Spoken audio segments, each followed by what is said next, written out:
लेकिन प्रतिकूल परिस्थितियों में भजन करना ये बड़ा मायने रखता है। साउंड नहीं चल रही, लाइट पंखे बंद हो गए, गर्मी लग रही है, इसके बावजूद वही उत्साह आपके अंदर है तो भगवान बड़े प्रसन्न हो जाते हैं। भजन प्रतिकूल परिस्थिति में किया जाए वो आनंद भी आता है। अभी कोई सॉन्ग नहीं था, कोई किसी को पता नहीं, एक ही सॉन्ग चल रही थी, हरे कृष्ण। मैं बात कर रहा था 84 लाख सोने के चक्कर में। इस ड्राइंग के जगत गुरु शिला प्रभुपाद जी एक वाक्या अपने गुरु महाराज जी का बताते थे। भक्ति सिद्धांत सरस्वती ठाकुर स्वामी शिला प्रभुपाद बर्मा में गए कथा करने के लिए, तो जिस घर में वो ठहरे हुए थे उस घर में सुबह का भोग तैयार किया जा रहा था। गुरु महाराज जी आए हैं तो जो गृहस्थी थे जिनके घर में रुके थे गुरु महाराज, उन्होंने उनके घर में पूरी निकाली जा रही थी भगवान को भोग लगाने के लिए। तो पड़ोस में से दो व्यक्ति आए, आज आपके घर में क्या बन रहा है, बड़ी बदबू आ रही है आपके घर से। पूरी तली जा रही थी देसी घी में और उनको लग रहा था कि बड़ी बदबू आ रही है। तो भक्ति सिद्धांत सरस्वती ठाकुर बतलाए कि वहां पर जहाँ पर वो रुके थे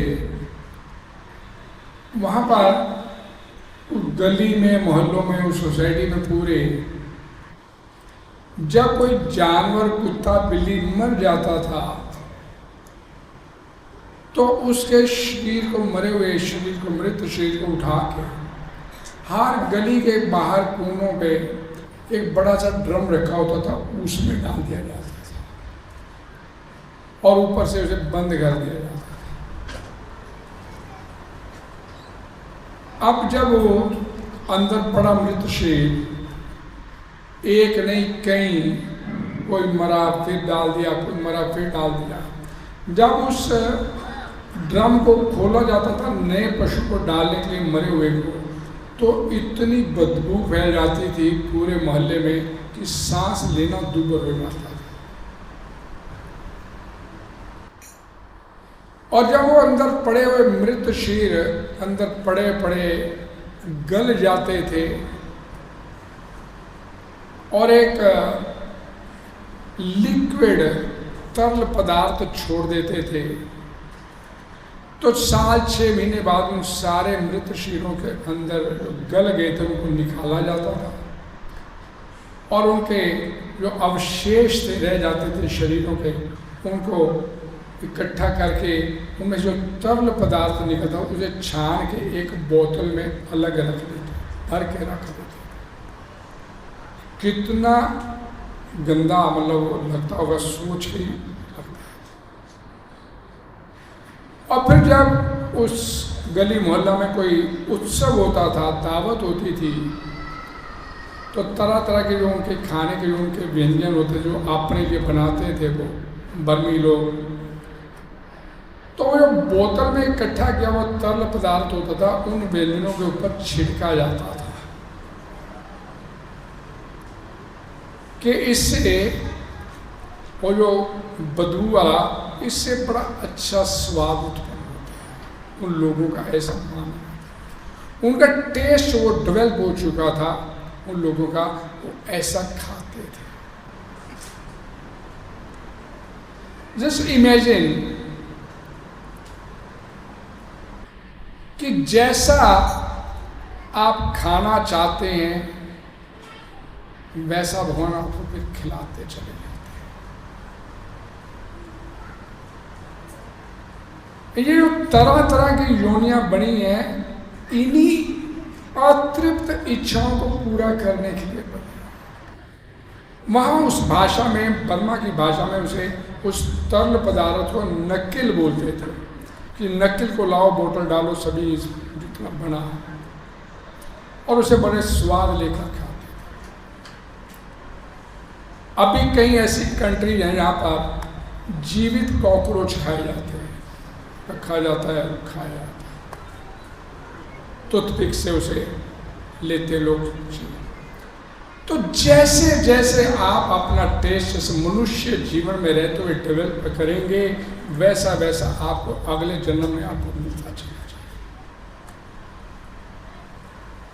लेकिन जैसा कर्म करेंगे वैसा फल भी भुगतना पड़ेगा।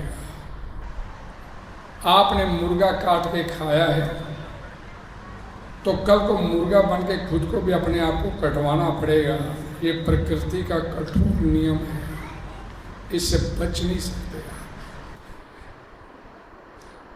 भगवान बोलते हैं भगवद गीता में, अहम बीज प्रद पिता सर्वयोनिषु। जितनी 84 लाख योनियां, उसमें मनुष्य भी आते हैं, उसमें पशु भी आते हैं, पक्षी भी आते हैं, जलचर थलचर नभचर सब आते हैं। और भगवान बोलते हैं मैं सभी योनियों का पिता मैं हूं। एक भौतिक पिता, हम इस संसार में बैठे हैं, एक भौतिक पिता अपने 2 बच्चों को लड़ते हुए नहीं देख सकता, तो वो जो वास्तव में पिता बैठा है, वो कैसे इस बात को सहन कर लेगा कि मेरा एक संतान मेरी दूसरी संतान को काट के खाए। भुगतना पड़ेगा। प्रकृति के नियम बड़े कठोर हैं, छूट नहीं सकते उससे। इतना, हमारे एक महात्मा की कथा बोले थे, इतना मांसाहार का शौक है, कभी एक उंगली का एक पोटा काट के तल के खा के देखिए।